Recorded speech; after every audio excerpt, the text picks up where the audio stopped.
Good morning, boys and girls. Myself, Dharmendra Vaishnav. I will resume the class again with the chapter 5th. The chapter heading is Children's and Women in Sports. Here in this chapter, 6 topics are there. I will give the name step by step. You motor development and factor affecting. This is the first topic. Second topic, exercise guidelines at different stages of growth and development. And third topic is common postural deformities, knock knees, flat feet, round shoulders, lordosis, kyphosis, bow legs, and scoliosis, and they are the corrective measures. Now the fourth topic, sports participation of women in India, and fifth topic is special consideration menarche and the menstrual dysfunctions, and sixth and last topic is female athletes thyroid osteoporosis, amenorrhea, and eating disorders. So you all know about these topics.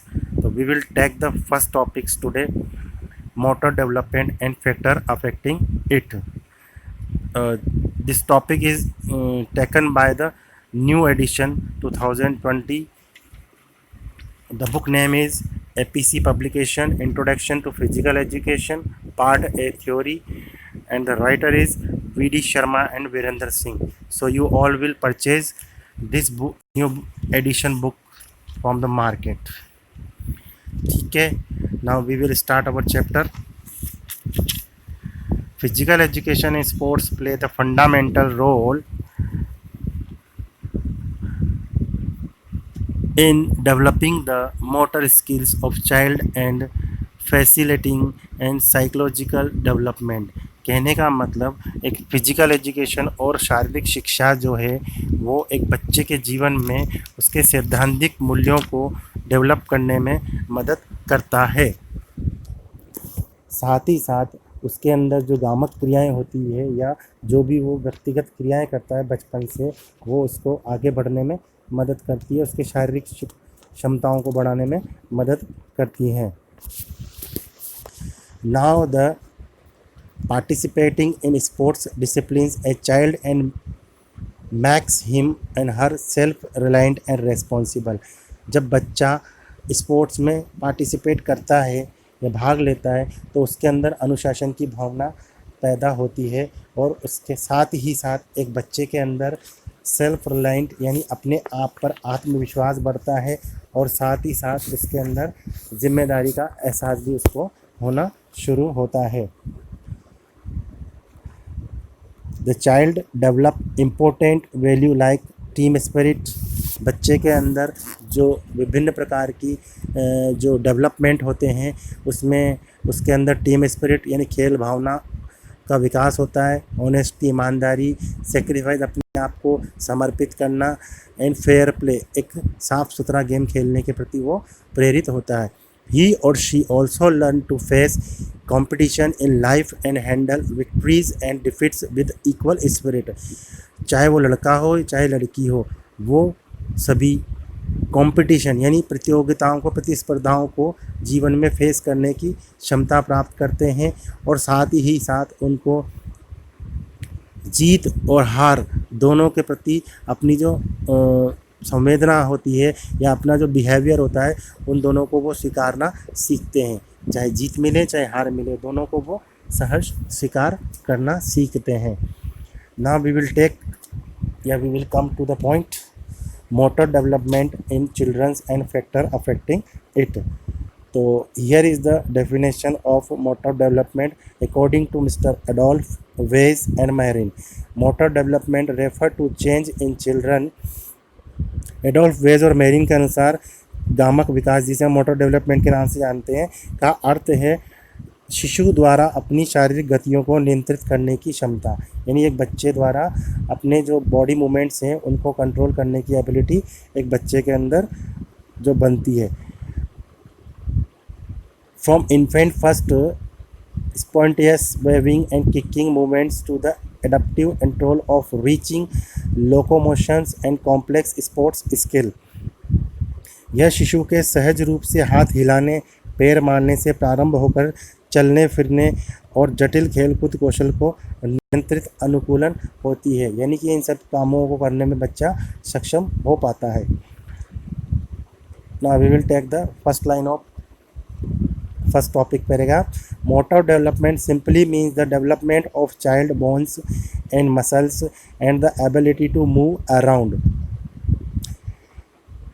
इससे मतलब है कि इस परिभाषा से या जो definition ऊपर दी है उसके अकॉर्डिंग यह समझा जा सकता है कि एक बच्चा अपनी हड्डियों को, मांसपेशियों को और चारों ओर हाथ पैर घुमाने की क्षमता को विकसित पाता है या विकसित कर पाता है, यानी कि अपने हड्डियों को और अपने जो मसल्स होते हैं, मांसपेशियों को, उनको वो मूवमेंट देने में सक्षम हो पाता है।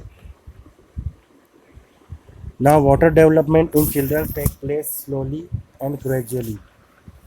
शिशुओं की जो गामक विकास है, गामक विकास में बार बार बोल रहा हूँ आपके सामने, motor development in children take place slowly and gradually. तो यहाँ पर मैं बार बार जब गामक विकास बोलूँगा तो इसका मतलब होता है मोटर डेवलपमेंट। तो शिशुओं में जब गामक विकास धीरे धीरे और क्रमबद्ध ढंग से होता है, शैशव काल में शिशु का बैठना, खड़ा होना, चलना, दौड़ना, ये सभी सीखते हैं वो। Infancy they learn to sit, stand, walk and run.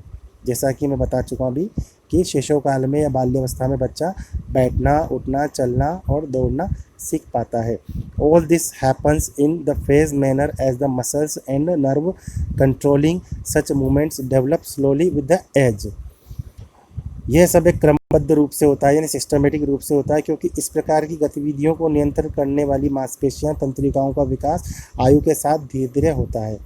कहने का मतलब जैसे जैसे बच्चे की आयु बढ़ती है या एज बढ़ती है, उस हिसाब से उसका मसल्स पर और जो अपना नर्वस सिस्टम है उसके ऊपर कंट्रोल होना शुरू होता जाता है। In the process of motor development of children, apart from the other factor, physical activities and games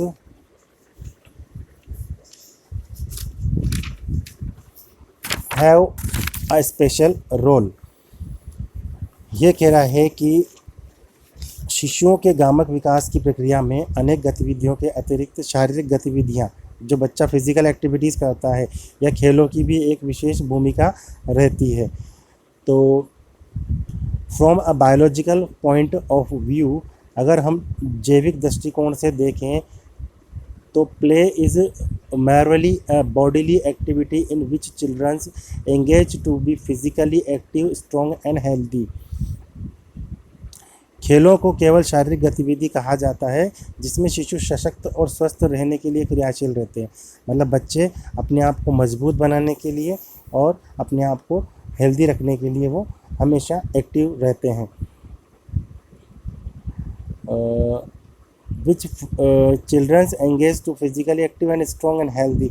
अब इसी कारण से वास्तव में खेल शिशुओं के जैविक आवश्यकता होती है, यानी बच्चों के खेलना कूदना अति आवश्यक होता है ताकि उनके बॉडी के जो स्ट्रक्चर है वो अच्छे से डेवलप हो पाए। The motor development and the ability of boys to perform active requiring strength, speed, endurance and skills increasing speedily between 5 to 20 years of एज। लड़कों का जो विकास होता है, उनकी जो एक्टिवनेस या उनकी जो एक्टिविटी होती है, उनको करने की जो कैपेबिलिटी होती है या उनकी जो क्षमता होती है, जिसमें उनकी शक्ति हुई, उनकी गति हुई, लाइक स्पीड, स्ट्रेंथ, ताकत, एंड्योरेंस उनकी क्षमता, और स्किल का मतलब जो उन काम करने की जो शैली है या उसका कौशल जो है वो 5 से 20 साल की उम्र तक धीरे धीरे बढ़ता रहता है। ड्यूरिंग एडोलसेंस, यानी कि जब किशोर अवस्था होती है, दिस प्रोग्रेस स्लो डाउन, इस में विकास की गति जो होती है वो डेवलपमेंट की जो ग्रोथ की जो रेट होती है या वो जो प्रोसेस होता है वो बहुत स्लो होता है। And in girls this ability reach the maximum of the age of 13 to 14 year, और जो लड़कियों में होता है वो 13 से 14 साल की आयु तक अधिकतम ये विकास हो जाता है। गामक विकास, जैसे कि मैंने बोला अभी हाल, गामक में किसे कह रहा हूँ, मोटर डेवलपमेंट को। Now the types of motor development. तो हम टाइप्स ऑफ मोटर डेवलपमेंट को दो हिस्सों में बांटते हैं, या two types of development is here. तो motor development is of two types. Motor development जो है वो दो तरह का होता है। तो first motor development gross motor development and second is fine motor development. तो we will take first gross motor development, जिसे हम सकल गामक विकास के नाम से जानते हैं। तो इसमें क्या होता है, gross motor development means the development of the large muscles of legs and arms. सकल गामक विकास का अर्थ है हाथों और पैरों की बड़ी मांसपेशियों का विकास। The big muscles help children in sitting, crawling, walking and running. जो बड़ी मांसपेशियाँ होती हैं वो एक नन्हे शिशु को रेंगने, बैठने, चलने, दौड़ने आदि में सहायता करती है। तो यहाँ रेंगने का मतलब क्रॉलिंग करने से है। जो एक छोटा बच्चा होता है वो डायरेक्ट उठ के नहीं चलता है, वो पहले घिसड़ना शुरू करता है। Now the second is fine motor development. तो the fine motor development is associated with the small muscles which are responsible for grip, other bodily movement like catching, throwing, holding a pen, pencil, eraser, throwing a basketball, aerobic exercise, etc. तो हम fine motor development को परिष्कृत गामक विकास के नाम से पहचानते हैं। तो परिष्कृत गामक विकास का जो संबंध है वो छोटी मांसपेशियों से होता है। ये स्मॉल जो मसल्स होते हैं हमारे, उनसे इसका रिलेशन होता है। छोटी मांसपेशियाँ किसी वस्तु को कसकर पकड़े रहने में, which are responsible for grip, जिससे हम किसी भी चीज़ को हम करते हैं, होल्ड करते हैं, ग्रिप करते हैं, उसके लिए हमारे ये काम आता है। अन्य शारीरिक गतिविधियों के लिए भी उत्तरदायी होता है, जैसे कुछ मूवमेंट्स होते हैं बॉडी के, वो जैसे कि कैचिंग यानी पकड़ना किसी भी चीज़ को, एंड थ्रोविंग का मतलब फेंकना, बॉल को फेंकना, पकड़ना, and holding a pen pencil रबड़ को पकड़ के रखना या ठहरा के रखना, अपने हाथ में पकड़ मजबूत रखना, एंड थ्रोविंग अ बास्केटबॉल को फेंकना, एंड एरोबिक एक्सरसाइज जो हम मॉर्निंग में असेंबली में क्या करते हैं वो वायुजीवी एक्सरसाइज के नाम से जानी जाती है, व्यायाम के नाम से।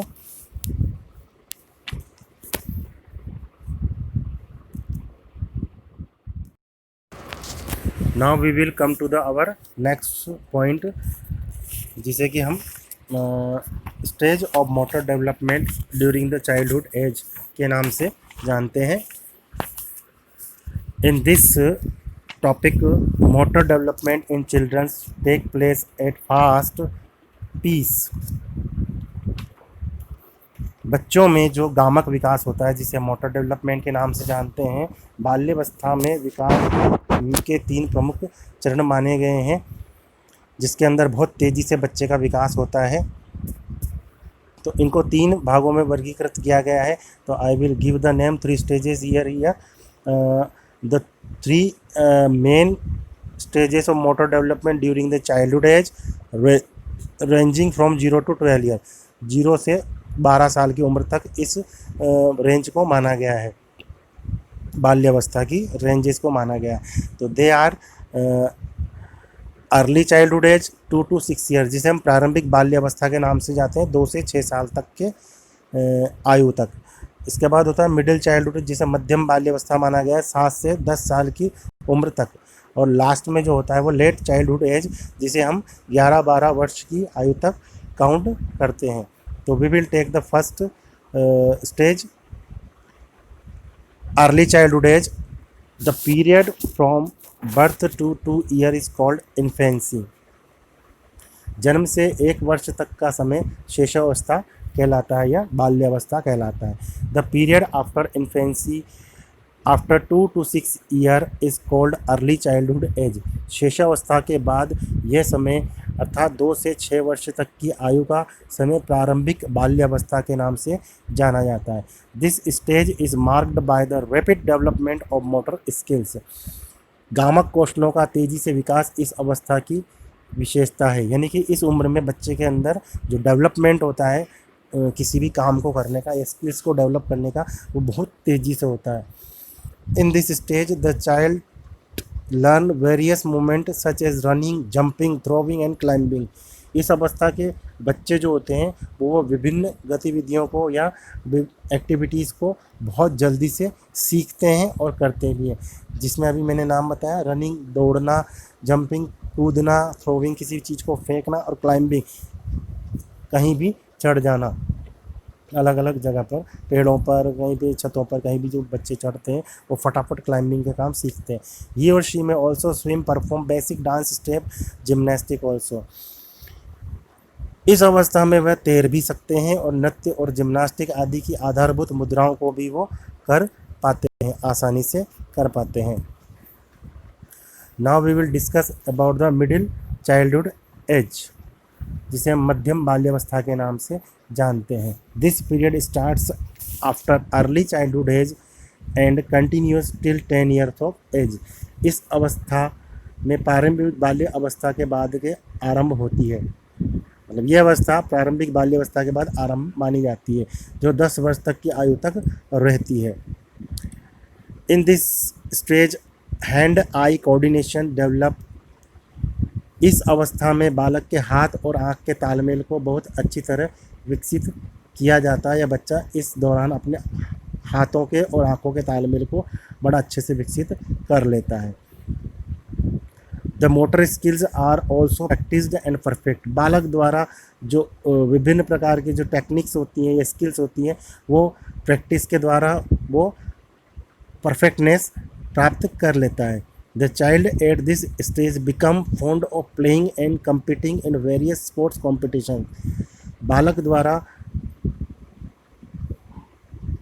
इस अवस्था में खेल कूद का शौक बहुत ज़्यादा होता है, जो दूसरे बालकों के साथ प्रतिस्पर्धा में भाग लेना चाहता है। यानी इस एज के अंदर बच्चे के अंदर एक्साइटमेंट बहुत ज़्यादा होता है और वो अपने आप को किसी दूसरे बच्चे के साथ कॉम्पीट करना चाहता है, या वो कंपटीशन करने की बहुत ज़्यादा अधिक एक्साइटमेंट उसके अंदर होता है। हीज और हर component of physical fitness refined, running becomes faster, jumping become higher, balance improving etcetera. इस अवस्था में बालक खेल कूद का शौकीन तो होता ही है, साथ में उसके अंदर कंपटीशन आया था, तो साथ ही साथ इस समय बालक की जो बॉडी की जो स्ट्रेंथ है वो बहुत ज़्यादा बढ़ जाती है और उसका वेग भी बढ़ जाता है, और द जंपिंग हायर्स, वो अधिक से अधिक कूदना चाहता है, उसकी ऊंचाई बढ़ जाती है, कूद की ऊंचाई बढ़ जाती है उसकी, एंड संतुलन में भी वृद्धि हो जाती है, यानी कि जो उसका बॉडी बैलेंस है वो भी परफेक्ट हो जाता है। This is crucial stage to develop advance motor skills through structures physical training programmes. शारीरिक प्रशिक्षण यानी जो ट्रेनिंग मिलती है उसको फिजिकल ट्रेनिंग, उसके द्वारा वो अपने जो स्किल्स है उनको दिन पे दिन सुधार के स्वर्णिम अवस्था में ले आता है या एक परफेक्टनेस की तरफ बढ़ जाता है। Now the later childhood age, जिसे उत्तर बाल्यावस्था के रूप में हम लोग जानते हैं। This period starts after middle childhood and continues till puberty and sexual maturations. यह अवस्था मध्यम बाल्यावस्था के बाद आरंभ होती है, यौवनावस्था अथवा लैंगिक परिपक्वता प्राप्त होने तक रहती है, यानी बच्चे के अंदर पूरी विकास होना लमसम शुरू हो जाता है। और in this stage girls grow faster as compare to the boys. इस अवस्था में लड़कों की तुलना में लड़कियां अधिक तेज़ी से विकसित होती हैं। There is no difference in physical abilities of boys and girls. लड़की और लड़कियों की शारीरिक क्षमताओं में कोई विशेष अंतर नहीं होता है। They are equipped to master complex movement. वे जटिल गतिविधियों को सीखने और उनमें दक्षता प्राप्त करने के योग्य हो जाते हैं। Stress must be laid on providing opportunity to develop the learned motor skills. इस चरण में इस बात का अधिक बल दिया जाना चाहिए कि उन्हें सीखी हुई कुशलताओं या मोटर स्किल्स को विकसित करने का अधिक से अधिक मौका दिया जाए या उनको इस काम के लिए अधिक से अधिक अवसर प्रदान किया जाए। Now we will discuss about the factor affecting motor development in childrens. शिशुओं में गामक विकास को प्रभावित करने वाले मुख्य कौन कौन से कारक या कारण होते हैं। तो motor development in childrens depends upon the following factors. शिशुओं में जो मोटर डेवलपमेंट है वो निम्नलिखित कारणों पर निर्भर करता है जो उन और प्रभावित भी होता है। तो मेन है एज और मैच्योरिटी। तो फर्स्ट पॉइंट है वो आयु और परिपक्वता, जिसे हम एज मेच्योरिटी के नाम से जानते हैं। Motor development does not take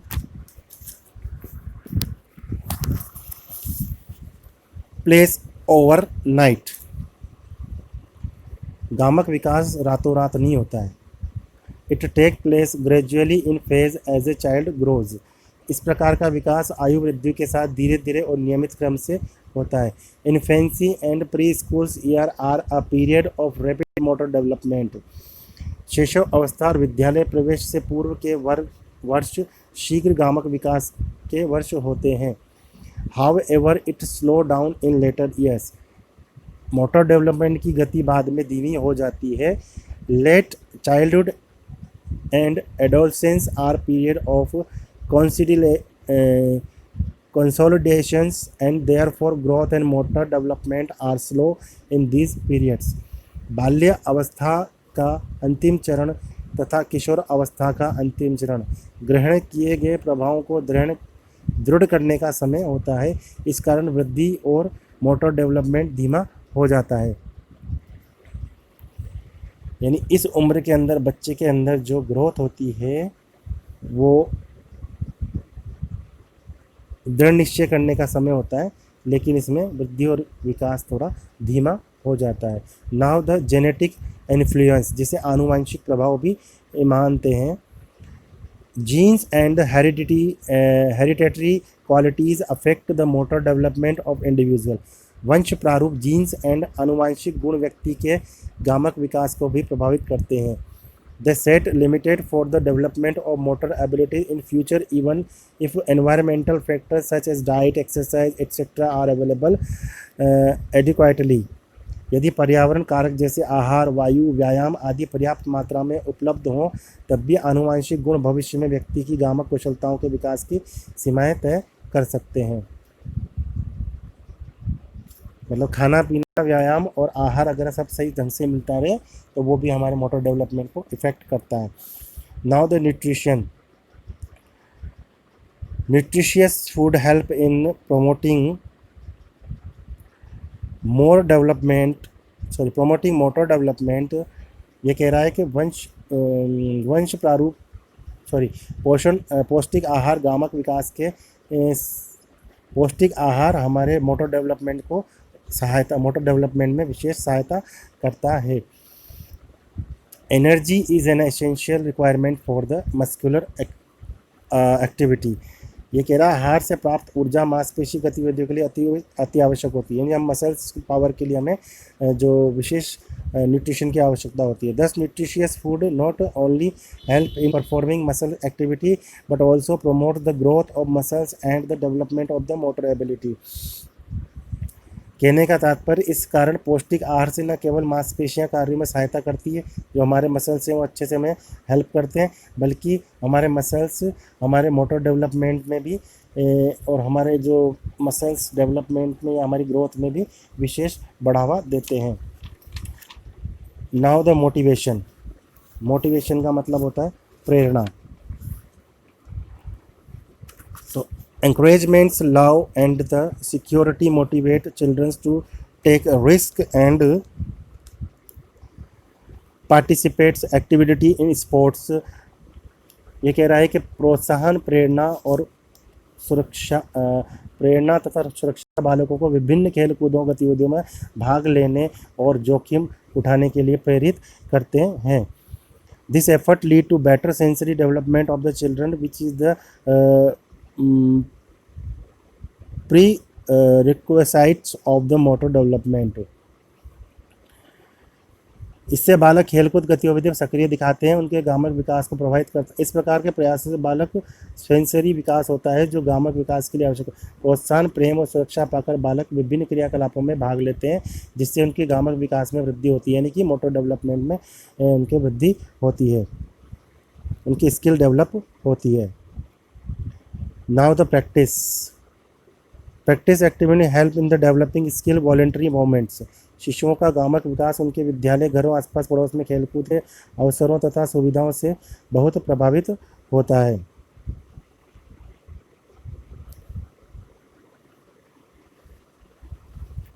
we will take the point of practice. Practice means होता है अभ्यास और सीखना। तो practice activities help in the developing skills, voluntary movements.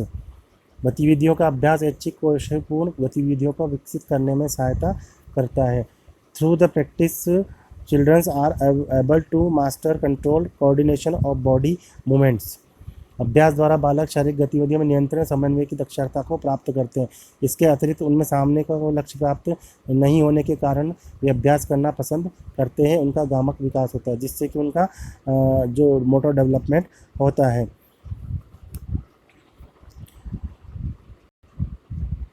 Moreover, as there are no great target to achieve, children love to practice and this lead to motor development। जैसा कि मैंने हिंदी बताया आपको, अगर उसको कोई लक्ष्य की प्राप्ति नहीं होती है तो वो अधिक से अधिक प्रैक्टिस करके उस लक्ष्य की प्राप्ति के लिए और बढ़ना शुरू कर दें। अपॉर्चुनिटीज़ का मतलब होता है अवसर प्राप्त करना, जो अभी मैंने थोड़ी देर पहले गलत पॉइंट ले लिया था। Motor development of childrens is affected gradually by the opportunities and facilities available to them in schools. तो यहाँ शिशुओं का गामक विकास उनके विद्यालय, घरों और आस पड़ोस में उपलब्ध खेल कूदों के अवसर सुविधाओं से बहुत प्रभावित होता है कि उसे स्कूल टाइम में, आस पड़ोस में या नेबरहुड में या घर पे कितनी उसको फैसिलिटी दी गई है। Play and play related activities are the most important factor that affect the motor development in childrens. खेल और खेलों से संबंधित गतिविधियाँ शिशुओं के मोटर डेवलपमेंट के लिए अति महत्वपूर्ण कारक मानी गई है कि बच्चा कितना गेम्स खेलता है, कितना एक्टिव रहता है, उसी के हिसाब से उसके ग्रोथ और उसका डेवलपमेंट होता है। Actually childhood is a play age they that lay the foundation for health, fitness and skillful motor development. वास्तव में बाल्यावस्था खेलने की आयु है जो स्वास्थ्य, क्षमता और कौशलपूर्ण गामक विकास की नींव रखती है। या आगे जाके बच्चे की जो फिजिकली ग्रोथ है वो किस तरह की होगी उस पर विशेष फोकस रखती है। Now we will take the next point, जिसे हम सेंसरी इम्पेयरमेंट्स के नाम से, संवेदी क्षतियों के नाम से आते हैं। Sensory impairments adversely affected motor development in the child is visually impaired. गामक विकास में संवेदी क्षतियाँ अवरोधी भूमिका अदा करती हैं। यदि किसी बालक में दृष्टि दोष है तो ही और she may not see the demonstrations properly and may not follow the others। तो वह दूसरों के लोगों का अनुसरण ठीक से नहीं कर पाता है और न उसको वो ढंग से वॉच कर पाता है। And hearing impairments also cause hindrance in the motor developments. इसी प्रकार श्रव्य दोष भी गामक विकास में रुकावट उत्पन्न करता है। यानी कि अगर सुनने की क्षमता कम है या बिल्कुल ना है तो वो भी उसके मोटर डेवलपमेंट में इफेक्ट लाता है। नाउ द पोस्चरल डिफॉर्मिटीज़, मुद्रा दोष या मुद्रा विकास। शारीरिक कमजोरियां जो हैं आकार से लेकर आकार संबंधी। Weak bones and muscles are the main causes of postural deformity. कमजोर अस्थियां जिसे हम हड्डियों के नाम से जानते हैं, कमजोर मांसपेशियां जिसे हम मसल्स के नाम से, मुद्रा विकार का प्रमुख कारण होती हैं। Assuming faulty positions while sitting or playing affect the motor development among the children। दोषपूर्ण मुद्रा में बैठना या ठीक ढंग से ना बैठना, खेलना और ठीक ढंग से ना खेलना बालकों के गामक विकास को प्रभावित करते हैं। यानी जो हम अव्यवस्थित रूप से बैठना, उठना या चलना होता है, उसकी वजह से हमारा बॉडी स्ट्रक्चर डिस्टर्ब होता है। And postural deformities cause the hindrance and the physical activities thus affecting the motor development। इस प्रकार मुद्रा विकार शारीरिक गतिविधियों में अवरोध उत्पन्न कर सकता है, अतः मुद्रा विकार का गामक विकास पर बुरा प्रभाव पड़ता है। यानी हम लोग अगर ठीक ढंग से चलते फिरते नहीं है तो उन सबका हमारे बॉडी पर इफेक्ट आता है। तो today is our topic is over, you all will read it again and practise again. Now we will meet in next class. Good bye, have a nice day.